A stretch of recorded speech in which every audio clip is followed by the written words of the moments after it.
President Obama may have some political trouble tonight. He is getting warned by one of his biggest supporters, AFL-CIO President Richard Trumka.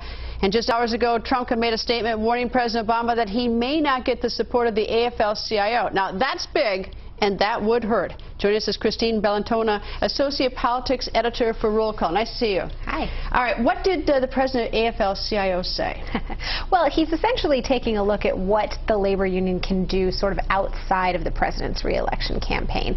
He talked to some reporters at this Christian Science Monitor breakfast and took a look at what they can do to get active maybe in state races, maybe in other races where it's going to have more of an impact perhaps in electing senators, electing members of the House, and not really getting involved in that Obama 2012 effort. But that's a threat. That's a threat to the. I mean, yes, of course we'll see. But that's a threat. That's a shot across the president's bow. Absolutely. And what's the unhappiness with the president? There are a lot of things that labor's unhappy with. One element that you could go all the way back to before even he became president, he was out there promising that he would hold a vote, make sure that the House and Senate held a vote on the Employee Free Choice Act, which is essentially allowing organizations to form labor unions. And that never happened, even when the Democrats had a supermajority in Congress. That was a big part of Arlen Specter switching parties. I mean, this sounds like so long ago, but it wasn't. And the president really said that he would do that, and that was something that they didn't see. So that was sort of the first disappointment. And then you go on to health care, and you had all of these issues with the public option, and they didn't feel that health care was exactly right. And in the end, Trump got back to that deal. It took a lot of negotiating. He was there at the White House,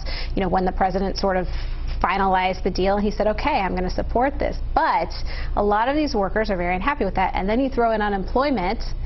It's not a very good picture. Well, it's sort of interesting because it seems unlikely that the president of AFL-CIO wouldn't support a Democratic nominee. Unless for some wild reason a Republican candidate could come up and figure out a way to swoop up that seems unlikely. But if the vote is suppressed, if there's no enthusiasm, that's when it becomes a big problem for the president. Is people stay home, sure. not that they vote for the opposing party. Absolutely. And when you look at where the workforce and labor movement is very strong, you're talking about some very important states for the Democrats: Ohio, Wisconsin, Pennsylvania. These are areas where labor is able to organize a lot of people to knock on doors, to raise money, to sort of get people excited. And if you suppress that, that part of the base, it's a problem. However, the White House will also, they don't like to talk about this a lot, but they have a secret weapon in Joe Biden.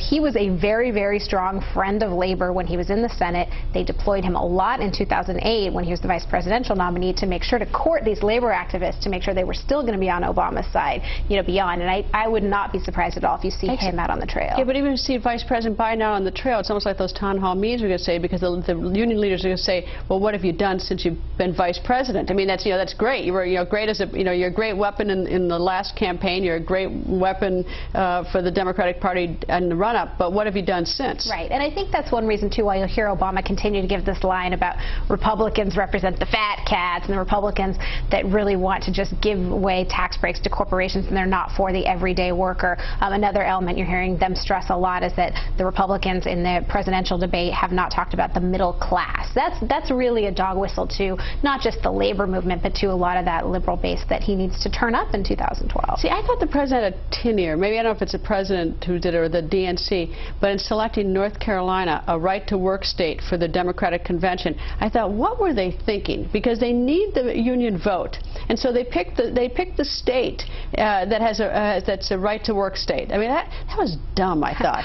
I think that was probably not why they picked it. I think it had a lot to do with the fact that it's a key battleground. But so is Ohio. There are a lot of black voters there that they want to make sure that they can turn out. They're going to have those. They're going to have those. They need to make sure everybody shows up. I mean, they had unbelievably unprecedented numbers of new black voters coming to the polls for the very first time in 2008. And they know that they need to keep that up in 2012. I mean, that's why they announced this big Project Vote thing out of Chicago today, sort of looking at making sure that you get new people registered and all the people who showed up for the first time to come back a second time. But see, I would worry more about Colorado, Wisconsin, Michigan, and Ohio if I were the president than North Carolina, and if I can't deliver, I mean, some of the demands that Trump gets mad about is he says that the president caved to the Republicans, that he's caving into things that the Republicans will vote for. I mean, the president's sort of caught between a rock and a hard place, but I'd worry about those states. Yeah, and but then of course you call him on, well, what are you going to do? Vote for Rick Perry if he's the nominee, or Mitt Romney if he's the nominee? And the answer is going to be no for these labor activists. They ultimately believe the Democratic president is going to be better for their interests. That's a fascinating board game, looking at the states and what everyone's going to do.